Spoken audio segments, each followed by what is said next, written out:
The biggest block to loosening up your drawings is perfectionism. So here are 5 ways to loosen up your drawing. Number 1, drawing without looking at the paper. Blind contour magic. To make a blind contour drawing, you need to spend all the time looking at the object in front of you and none of the time looking at your paper.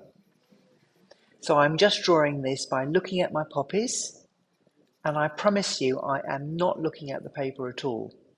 Now, I've done thousands of these kind of blind contour drawings, so mine often end up looking reasonably like the thing that I'm trying to draw, but don't worry in the slightest if yours doesn't. It really doesn't matter, because you're focusing on a wonderful hand-eye brain exercise that shows you how to really improve your observational skills, because you can't make any judgments when you can't see what's happening on the paper. You can only focus on looking at the shapes that are in front of you, one shape at a time, one line at a time. Your hand and eye are just following through. I've speeded my drawing up, but you'll be doing this in real time, of course. And when you look back, you might be really quite surprised at the marks you've made. It's a wonderful warm-up, and I use it almost every time I start a drawing.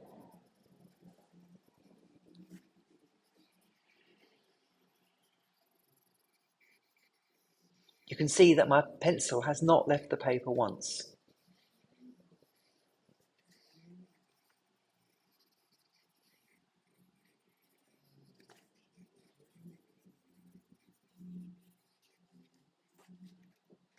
It's a real joy to make these kind of drawings because you cannot worry about the outcome.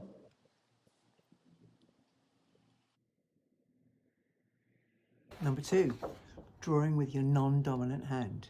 In my case, it's my left hand. I've set up some things I found in the back of the kitchen cupboard and a lemon, and I'm going to be drawing with my non-dominant hand, which is in my case my left hand. So I'm just using a piece of willow charcoal here, and once again I've speeded up the process so that you can see how I throw myself into a drawing, not worrying at all about something that might go wrong. Some of my marks may not be quite in the right place, but honestly, it's completely unimportant. It's just the joy of drawing. The great thing with charcoal is that it can be easily adjusted. I can rub things back, I can go over the marks again. None of it's a problem. Easy to adjust and correct. And I never mind the ghost marks of what was there before showing through.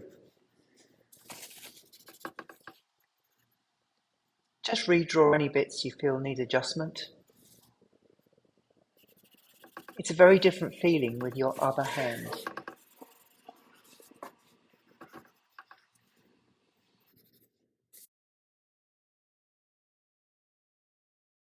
Number 3, drawing with both hands at once using big chunky markers. I'm going to draw with one of these big paint markers in each hand, and off I go. Notice that I've taped the paper down first because otherwise it starts to move around on the bench top. Something very liberating about working with two hands at once. I'm using a piece of recycled paper that I dragged out of the recycle bin. I love brown paper because it's already giving you a very nice tone to work on, a middle tone. And by working with black and white paint markers, I can get both dark and light tones on the brown paper. And you can see that I'm just adjusting as I go, playing around with the marks. And as the two markers work together, I'm getting nice grey tones as well, with the black and the white working over the top of one another. In goes the lemon.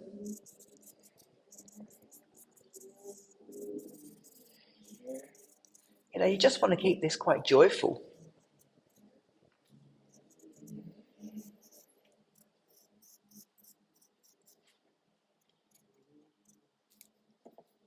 It's quite surprising what you can do with both hands at once. And once again, you can make small adjustments as you go. It's another fantastic hand-eye-brain exercise.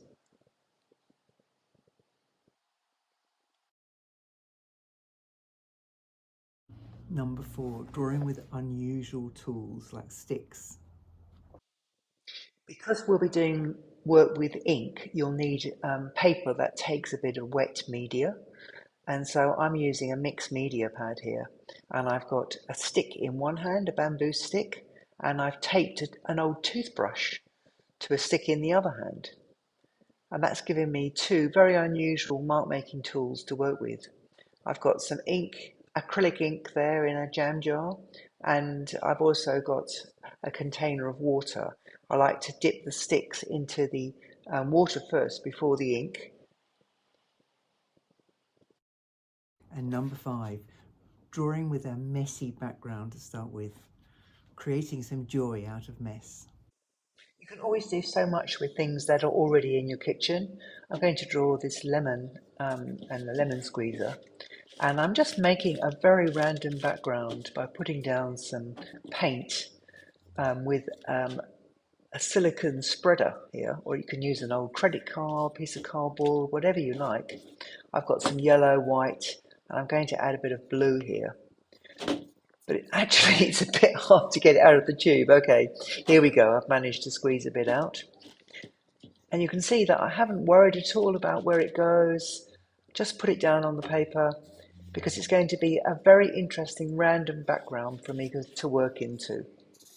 And off I go with the charcoal. And you know what? I should have waited a tiny bit longer because the paint's still a bit wet. So if you're doing this yourselves, I recommend that you just let the paint dry first before you attempt to draw over it. It's a bit easier in a couple of areas that aren't quite as wet. So I'll just carry on.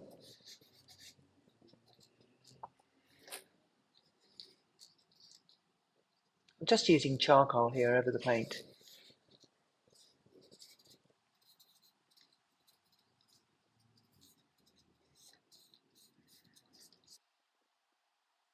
Now I really am letting it dry.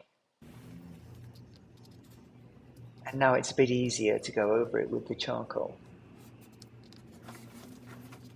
And I actually really love where some of those random marks have turned up in the drawing. And you can see I just can't help myself. I almost always manage to get the drawing instruments in both hands. I do it quite unconsciously. Such a great way to loosen up. And you can start to see the drawing coming alive. And now I'm using a black paint marker here to take away the negative shape.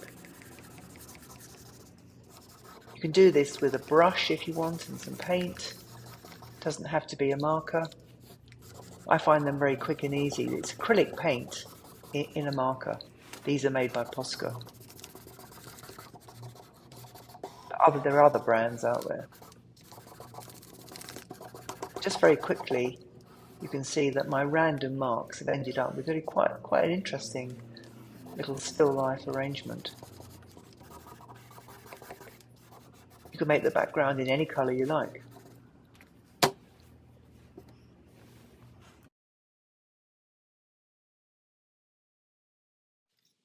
So here's a review of the drawings we've done. Blind contour, drawing with your non-dominant hand, drawing with two hands together, drawing over a messy background, and drawing with unusual tools. If you've enjoyed these exercises, please do have a look at my Draw course.